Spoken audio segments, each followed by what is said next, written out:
Why, hello there, Sebastian. Be a darling and fix me a martini, will you? In fact, make it several martinis. Today has been a long, long day. You know, I can tell that you're staring at me. Oh, I see. So you recognize me, do you? No. Your eyes do not deceive you. Marquis Andrealphus of the Ars Goetia, at your service. Although I must say, I'm familiar with most of the regulars at this lovely establishment, but you are a new face. And a rather cute one, might I add.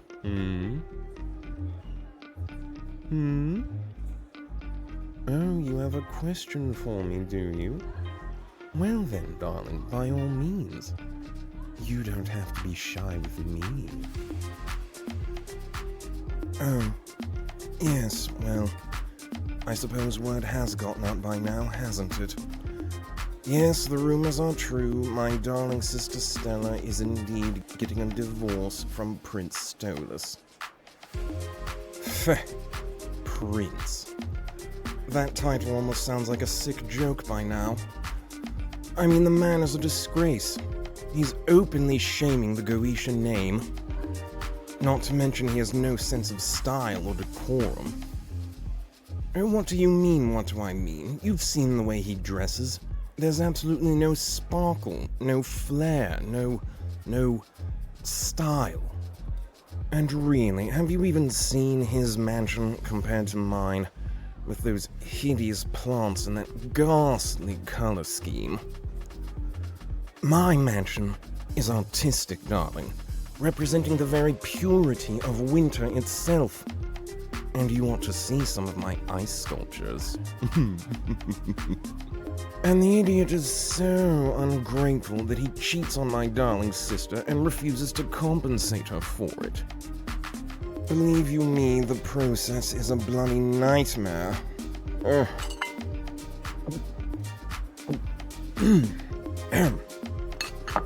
What was that?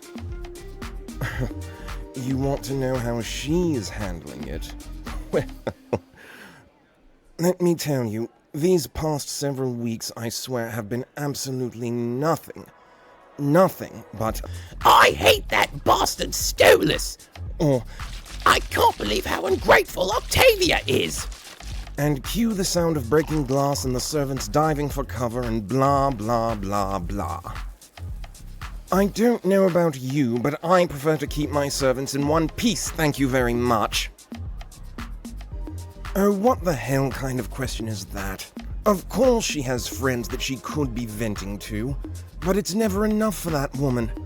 She always has to come crying and screaming back to her darling big brother to reassure her she did nothing wrong and it was all someone else's fault and she's the most precious thing in the universe and... Ugh. Well, speak of the she-devil. That's her calling me now. I'm very sorry, but I need to take this. One moment. Stella, sweetheart, how is my favorite little swan? I'm sorry, what? Stella, okay, Stella, slow down. What happened? You spilled what? On the gap... Really, Stella? Alright, listen. We're going to need to send it out for dry cleaning, and I'm not sure if it will be ready for the event tonight. Well, I don't know, just use the green one or something. Yes, I know it doesn't bring out your... Well, how the hell is that my fault? Those things cost an eternity and a fortune to dry clean, and I...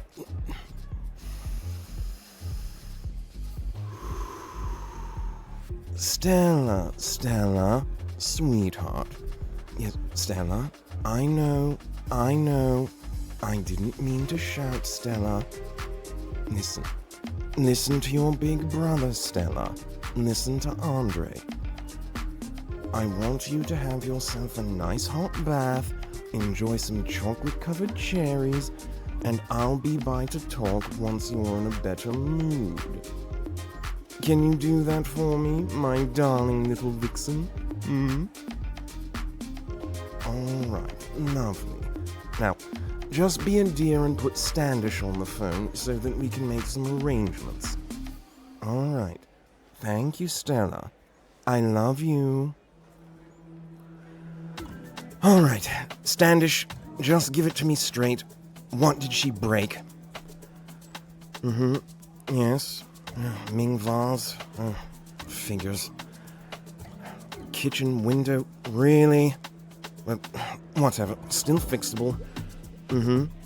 Yes. Priceless china tea set. Yes. Yes. What else? What? Wait a moment. What? She broke what? Oh, that stupid cow! I swear to you, Standish, I ought to take an icicle and just... What I mean to say, Standish, is please just make all the arrangements as quickly as you can, for all of our sakes. And as to the gown that she ruined, please see if you can send it out for express dry cleaning. Because of course I can't let my darling sister's evening be ruined, now can I? Wonderful, wonderful. Thank you, Standish. Thank you. All right. Goodbye.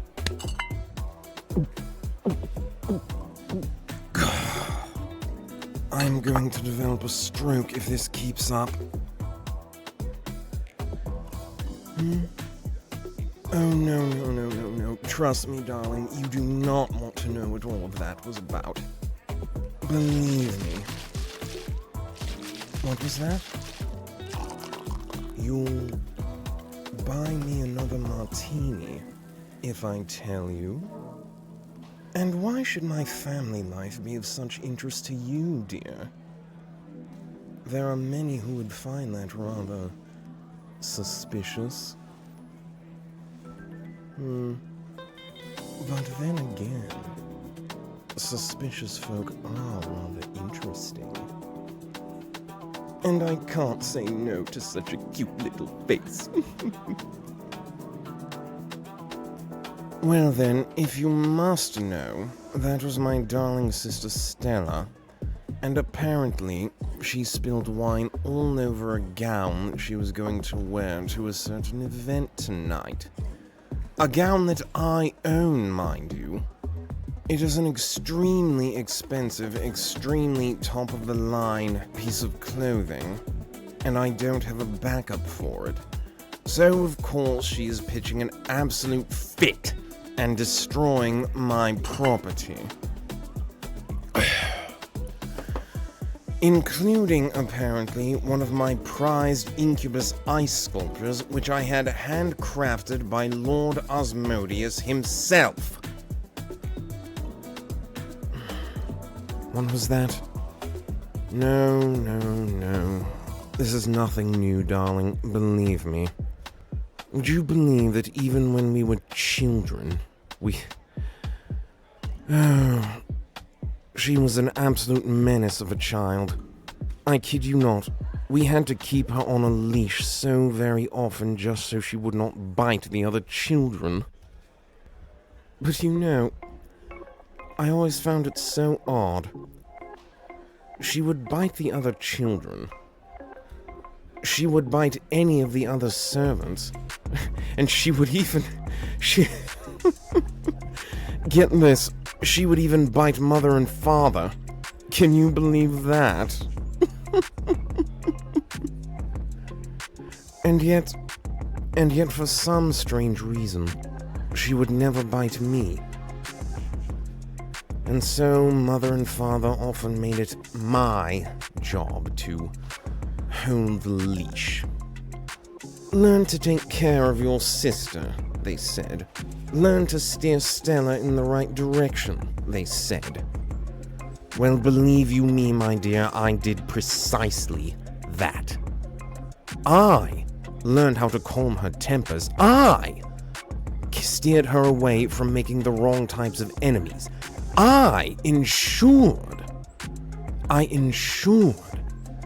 that there would be no obstacles in her way once that fancy royal life was handed to her.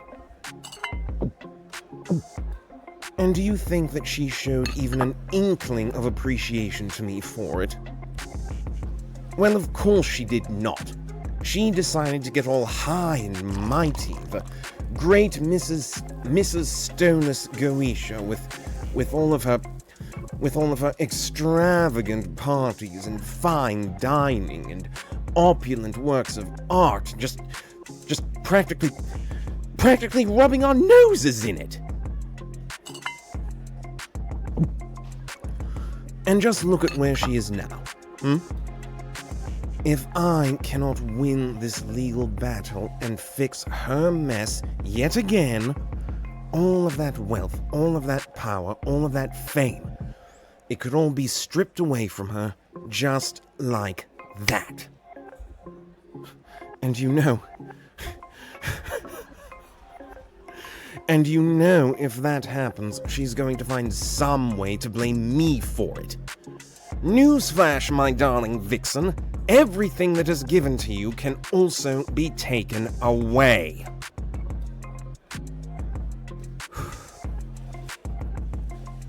Is it wrong that a small part of me thinks that perhaps she deserved it?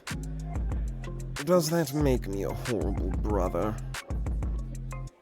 Oh, but why am I asking you? You've got nothing to do with it. And I am sorry for having to unload so much on you like that. Perhaps I ought to make it up to you? Perhaps buy you a drink? Oh.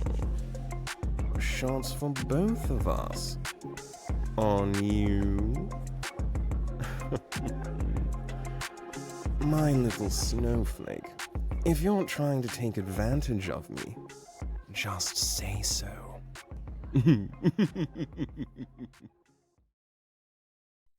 In the depths of the night, where demons reside, whispered demon emerges with secrets to confide. His voice like a soft breeze, calming souls on the brink. He crafts listener videos, making hearts softly sink. In the midst of chaos, he brings tranquil release, whispering melodies that grant minds a sweet peace. His words like velvet whispers, soothing every pain, guiding lost souls to serenity, away from the strain. With every verse he weaves a gentle lullaby. As the darkness embraces, tears begin to dry. He takes the weight we carry, lifts burdens from our chest. Whispered demons' cadence brings solace, we're truly blessed.